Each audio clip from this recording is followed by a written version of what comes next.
22절에서 24절까지 말씀입니다. 여호와의 사자가 하늘에서부터 두 번째 아브라함을 불러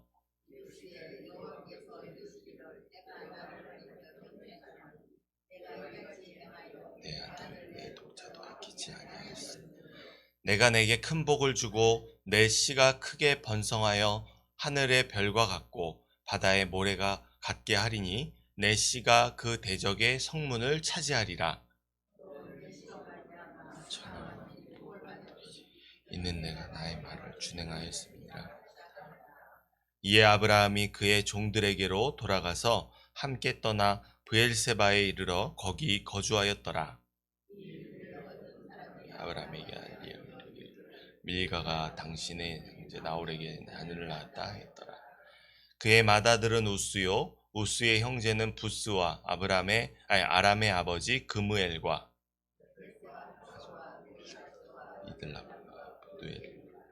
이 8사람은 아브라함의 형제 나홀의 아내 밀가의 소생이며 부두엘은 리브가를 낳았고 나홀의 첩 르우마라 하는 자도 데바와 가함과 다하스와 마아가를 낳았더라.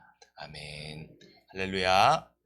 오늘도 하루의 첫 시간을 구별하여 주님의 음성을 듣고 온전한 순종으로 주님의 기쁨이 되기를 간절히 소망하는 마음으로 기도의 자리에 나오신 모든 성도 여러분들 가운데 우리의 모든 필요를 아시는 주님께서 가득히 채워주시는 평강의 은총이 함께하기를 간절히 소원합니다. 오늘 이 본문의 말씀을 통해 완전한 언약의 축복에 거하는 삶이라는 제목으로 함께 은혜 받고 기도할 수 있기를 소원합니다.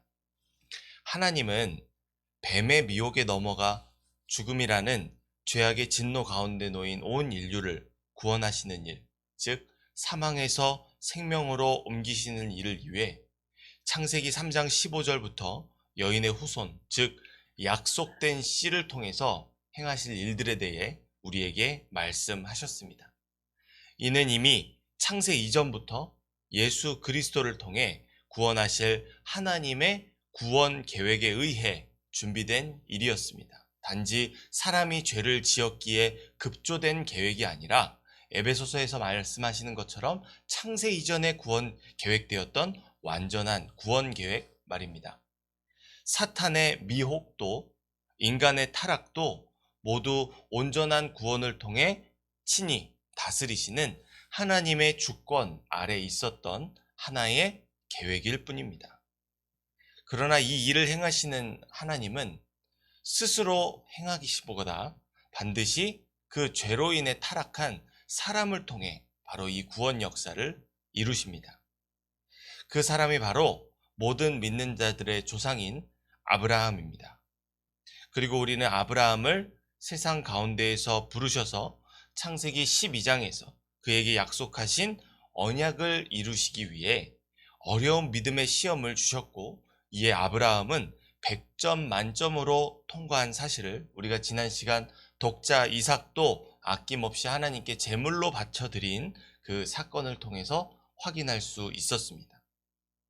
이처럼 하나님의 선택을 받은 씨로서 생명의 주관자이신 전능하신 하나님을 믿는 온전한 믿음으로 성장하게 된 아브라함에게 본문의 말씀을 통해 다시금 나타나셔서 그와 맺으신 언약을 하나님께서 친히 확증해 주십니다. 무엇보다 그를 통해 여인의 후손으로 오게 될 씨에 대한 약속을 다시 한번 강조해서 재차 확인해 주시는 것을 우리가 말씀을 통해 살펴볼 수 있습니다. 우리 15절에서 19절 말씀 다시 한번 읽어보겠습니다.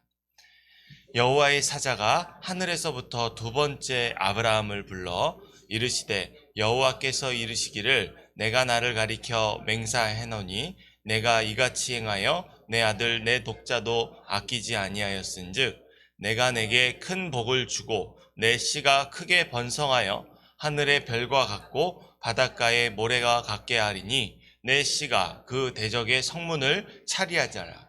또 내 씨로 말미암아 천하 만민이 복을 받으리니 나의 말을 준행하였음이니라 하셨다 하니라.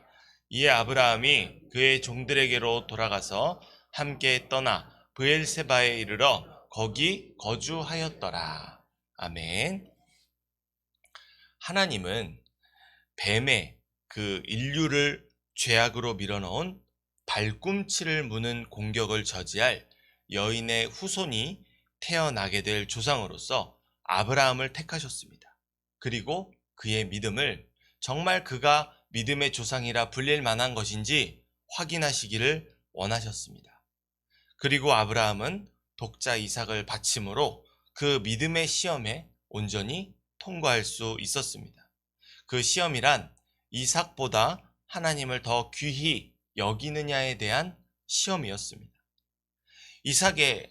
아브라함에 대한 이삭의 소중함이란 말로 다 할 수 없습니다. 그러나 아브라함은 이런 이삭을 제단에 결박하여 칼로 내리쳤습니다. 적어도 천사가 나타나 아브라함을 급히 막아서 이삭의 죽음을 면할 수는 있었지만 실상 아브라함이 내리친 그 칼의 의미는 이삭을 죽인 칼입니다.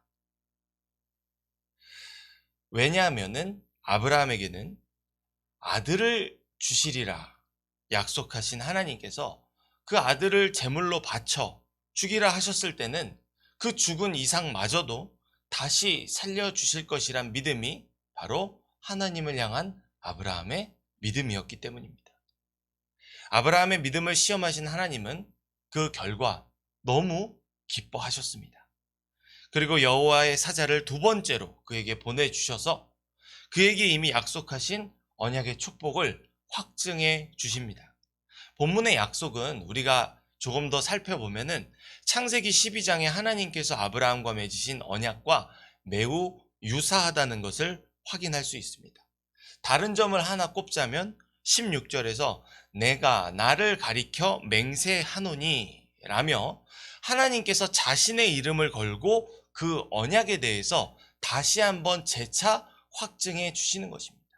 언약을 할 때 내가 누구의 이름으로 맹세한다 하는데 하나님의 이름보다 더 높은 이름이 없으니 하나님께서 최고의 약속으로서 자신의 이름을 걸고 재차 아브라함에게 그 언약의 축복을 확인해 주시는 것입니다.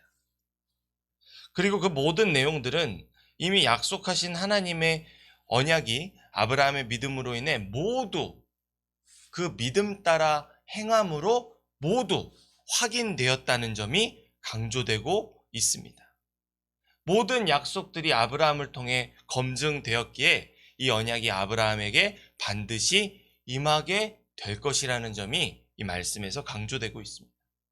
이에 대한 증거로 아브라함의 씨가 번성하게 될 것과 그의 씨가 대적의 성문을 차지하게 될 것이란 약속이 선포됩니다. 이 약속의 말씀을 가지고 그 아브라함이 거하던 가나안 땅으로 나아가던 그 여호수아 공동체를 생각해 보면 어떨까요? 그들이 곧 성문을 가나안 족속들, 그들이 멸해야 할 가나안 족속들을 멸해야 할 그 성문을 차지하게 될 것이란 희망과 기대를 가지고 아브라함과 같은 믿음을 고취시켰을 수 있었을 것입니다. 이렇게 아브라함은 하나님께서 이삭을 요구하신 믿음의 시험에 온전히 합격할 수 있었습니다. 그리고 지금까지의 여정들이 창세기 12장에서 그와 언약을 맺으신 하나님께서 인도해 내셨던 믿음의 여정이라는 것을 깨닫게 되었습니다. 그는 결코 홀로 된 나그네와 같지 않았으며 그는 홀로 그 땅을 유리하는 외로운 사람이 아니었었던 것입니다. 아브라함은 단 한 걸음도 하나님의 인도하심이 아니었던 적이 없었던 순간을 확인한 것이었습니다. 재미있는 것은 얼마 전까지만 해도 아브라함은 이곳 저곳을 오가는 떠돌이 신세였다는 것입니다. 그런데 그런 떠돌이 신세를 좀 면해 보고자 그가 잠시 그랄 왕의 땅에 거주했을 때 어떤 사건이 일어났었습니까? 그 땅의 왕 아비멜렉에게 다시금 아내 사라를 빼앗길 위기에 처했었습니다. 그 땅에 들어갔을 때 아브라함이 무엇을 생각했을까요? 재수도 없지. 또 다시 내 아내를 빼앗길 위기를 맞이했구나 라고 생각했을 것입니다. 그러나 그곳에서도 여전히 하나님은 그의 아내 사라를 구원해 주시고 아브라함이 부를 얻게 하셨습니다. 그 뒤에 아브라함은 하나님을 두려워하는 마음이 생긴 아비멜렉의 제안으로 그곳에 브엘사바라는 한 곳에 정착하여 여러 날을 하나님의 이름을 찬양하며 살 수 있게 되는 여건이 마련되게 됩니다. 그러고 있었던 사건이 바로 이삭을 바치라 말씀하신 아브라함을 향한 하나님의 시험이었습니다. 그런데 이 시험을 겪고 나서 보니 아브라함은 큰 깨달음을 하나 얻게 되었습니다. 여호와의 사자가 오늘 본문의 말씀에 나타나서 하나님의 언약을 재차 확인해 주신 것까지 세보면 하나님께서 아브라함에게 맺으신 언약의 횟수를 세보면 총 7번의 언약이 주어지게 됩니다. 7번의 언약이 주어진 그 상황 속에서 자신이 생각해 보니까 그가 머물러 있던 곳이 어디냐면 브엘세바입니다. 이 브엘세바가 단순히 아비멜렉 왕이 자신에게 준 땅이라고 생각했었는데 여호와 하나님을 경외하며 두려워하며 그런 하나님을 쫓는 아브라함에게 준 땅이라고, 선물로 준 땅이라고 생각했는데 그 땅의 의미를 아브라함이 깨닫게 되었습니다. 브엘세바, 브엘이란 선언하다, 명백히 하다라는 의미가 있고 세바는 히브리수로 완전한 수를 상징하는 7을 의미합니다. 결국 길고 길었던 믿음의 여정 끝에 아브라함은 드디어 하나님께서 언약을 완전하고 명백하게 선언해 주신 그 은혜를 입게 되었고 새 생명을 얻어 이삭과 함께 그의 종들과 브엘세바로 돌아와 거기 거주하며 살게 되었습니다. 단 한순간도 하나님의 인도하심이 없었던 적이 없었음을 재차 확인하였던 아브라함의 믿음이 거듭나는 순간이 아닐 수 없습니다. 사랑하는 성도 여러분, 우리가 하나님의 말씀에 순종해야 할 이유가 바로 여기 있습니다. 아브라함의 절대적인 순종은 다름 아닌 하나님을 기쁘시게 하는 믿음입니다. 그 믿음이 빚어낸 온전한 순종에는 자신을 함께 동행하며 7번에 걸쳐 완전하고 명백하게 선언하시는 하나님의 브엘세바의 언약의 축복이 예비되어 있었습니다. 적당한 순종, 그저 그런 순종이 아니라 온전한 순종에 하나님은 온전한 축복을 허락하시는 줄 믿습니다. 그러나 우리는 복을 바라기 이전에 하나님의 복이 되기를 갈망해야 합니다. 본문의 말씀에서 아브라함이 하나님께 드린 온전한 믿음과 절대적인 순종, 그것은 우리도 또한 하나님 아버지께 드려야 하는 것입니다. 하나님은 우리에게 그것을 바라시며 아브라함을 우리의 믿음의 조상이 되게 하신 것입니다. 바로 그때 오늘 본문에 아브라함에게 약속하신 천하 만민이 누리게 될 축복을 약속하시는 하나님의 손길이 우리 가운데 강력하게 임하게 되는 줄 믿습니다. 그것은 바로 예수 그리스도를 믿는 믿음 안에서 누리는 하늘에 속한 모든 신령한 복입니다. 이는 재물의 풍족함으로 세상의 명예로도 육신의 건강으로도 다 설명할 수 없는 죽을 수밖에 없는 죄인에게 영생하는 생명을 주신 바로 구원의 은혜입니다. 이 구원의 은혜에 감사하십니까? 만족하십니까? 그렇다면 우리도 또한 아브라함과 같이 우리의 생명조차 아낌없이 내어드리며 주님을 따를 수 있기를 간절히 소원합니다. 우리는 예수님을 믿는 믿음 안에서 이미 아브라함에게 약속하신 언약의 축복 안에 거하고 있습니다. 그러므로 더 이상 지체 말고 나의 믿음의 조상 아브라함의 자손으로 부르신 하나님 앞에 온전한 순종과 믿음의 열매를 드리며 받은 구원에 합당한 삶으로 영광 돌리시는 모든 성도 여러분들이 되시기를 소원합니다. 이렇게 하나님의 복이 되기 위해 내가 먼저 무엇을 드릴 수 있을까? 무엇으로 기쁘시게 할 수 있을까? 고민하며 행하는 자에게는 하나님께서 모든 필요를 채우시는 평강으로 임하게 됩니다. 우리 마지막으로 20에서 24절 말씀 함께 읽겠습니다. 이 일 후에 어떤 사람이 아브라함에게 알리어 이르기를 밀가가 당신의 형제 나홀에게 자녀를 낳았다 하였더라. 그의 맏아들은 우스요 우스의 형제는 부스와 하소와 일들랍과 부두엘이라. 이 8사람은 아브라함의 형제 나홀의 아내 밀가의 소생이며 부두엘은 리브가를 낳았고 나홀의 첩 르우마라 하는 자도 데바와 가함과 다하스와 마아가를 낳았더라. 아멘. 뜬금없는 족보가 하나 등장하고 있습니다. 그러나 하나님의 믿음의 시험에 아브라함이 통과했으니 이제 그 믿음으로 비록 아브라함에 대하여는 죽었으나 하나님에 대하여는 새 생명을 얻게 된 이삭에게 하나의 필요가 발생합니다. 그것은 자손의 번성과 대적의 성문을 차지하게 될 거룩한 씨의 약속을 성취하기 위해서 반드시 이삭에게 필요한 아내입니다. 그렇기 때문에 성경의 흐름을 따라서 이해해보면 이 족보는 뜬금없는 족보가 아니라 새 생명을 얻은 이삭과 아브라함과 맺으신 언약을 이루시기 위해 필요를 채우셔서 만족하게 하시는 하나님의 평강의 은혜입니다. 이를 위해 하나님은 아브라함의 아들 이삭이 가나안 족속의 이방을 섬기는 그 땅의 사람들의 여인과 결혼하지 않도록 아브라함의 고향 땅에 그의 동생 나홀의 자손인 리브가를 미리 예비해 놓으셨습니다. 여기저기에 여호와 이레의 은총을 베푸시는 하나님의 그 언약을 성실하게 이루시는 열심으로 이삭과 리브가의 가정을 세우시는 모습을 우리가 목격하게 됩니다. 이것이 바로 무엇으로부터 비롯된 것입니까? 온전한 믿음의 결단과 그에 대한 행함으로 인한 것입니다. 그리고 이 가정을 통해 야곱을 낳게 하시고 비로소 이스라엘의 12지파를 이루게 될 민족의 기초가 세워지게 됩니다. 사랑하는 성도 여러분, 이처럼 하나님은 한 치 앞도 내다보지 못하는 우리들 연약한 죄인을 위해 앞서 가시며 우리의 믿음의 조상 아브라함과 맺으신 언약에 신실하게 행하십니다.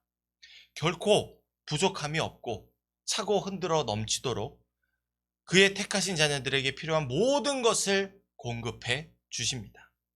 이런 아브라함의 하나님이 나의 하나님, 그리고 모든 믿는 자들의 하나님이라는 사실이 절망 속에서도 소망을 품게 하는 평강의 은총인 줄 믿습니다. 그런 하나님은 우리의 머리털 하나까지라도 다 세시는 분이십니다. 나보다 나를 더 잘 아시는 그런 분이십니다. 그런 하나님께서 나의 일거수일투족을 모두 아시며 마음의 생각을 꿰뚫어 보십니다. 그리고 진리의 말씀으로 우리를 의의 길로 인도하시려 이 시간 우리를 기도의 자리로 인도하신 줄 믿습니다. 그런 주님의 손에 오늘의 삶을 내어드리는 온전한 믿음과 그 말씀을 따르는 온전한 순종을 결단하고 실천할 때 하나님은 우리의 반석이시오, 요새이시오, 건지시는 이시오, 피할 바위시오, 방패이시오, 구원의 뿌리시오, 산성이시라는 다윗의 고백은 오늘 우리의 고백이 되어서 하늘로부터 강한 팔과 펴신 손으로 구원하시고 지켜 보호하시고 준비하시는 은총을 베풀어 주실 줄 믿습니다. 순종은 하나님께서 준비해 놓으신 축복의 상자를 여는 열쇠입니다. 우리에게 주신 믿음을 순종으로 증명하며 살아갈 때 무엇이든 땅에서 매면 하늘에서 매이고 땅에서 풀면 하늘에서도 풀리는 하늘에 속한 신령한 복이 임하게 되는 줄 믿습니다. 그러므로 더 이상 불순종의 자녀로 머물러 있던 이전에 그 나에 거하던 자리를 떨쳐내고 믿음으로 거듭난 아브라함의 자손으로 예수 그리스도의 구원 얻은 자로 합당한 순종의 열매를 맺으며 살아가는 우리 모두가 될 수 있기를 소원합니다. 하나님을 사랑하듯 이웃을 사랑하라 당부하신 그 말씀을 기억하며 나의 이웃에게 우리에게 주신 그 믿음을 증명하는 삶, 겸손히 행하며 주님의 영광을 위하여 살아가는 삶, 그런 자들에게 축복을 베푸시는 하나님을 전하는 삶을 살아가며 하나님께 합당한 영광 돌리며 살아가는 모든 성도 여러분들이 되시기를 소원합니다. 기도하겠습니다. 자비로우신 아버지 하나님, 주님의 크신 은혜와 사랑에 감사합니다.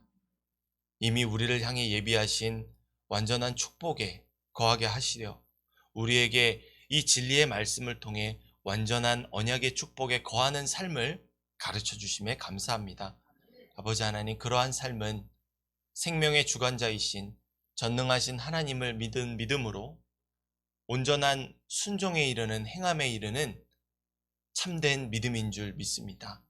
아버지 하나님, 나의 생각과 나의 판단과 나의 결정으로 능히 이룰 수 없는 이 온전한 순종, 이제는 이 말씀의 육신을 입어 우리에게 영원한 생명을 주신 예수 그리스도의 이름을 의지하여 내가 이루기를 간절히 소원합니다.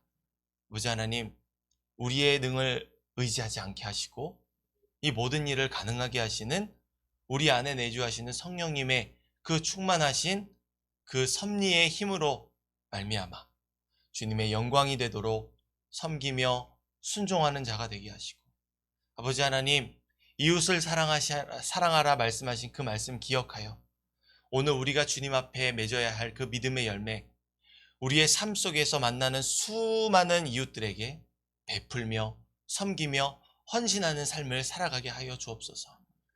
능히 이루실 주님을 기대합니다. 우리의 연약함이 아닌 주님의 능력으로 주님 앞에 온전히 영광 돌리며 살아가는 모든 주님의 복된 성도들 되게 하여 주시옵소서. 감사드리며 살아계신 우리 구주 예수 그리스도의 이름으로 기도합니다. 아멘.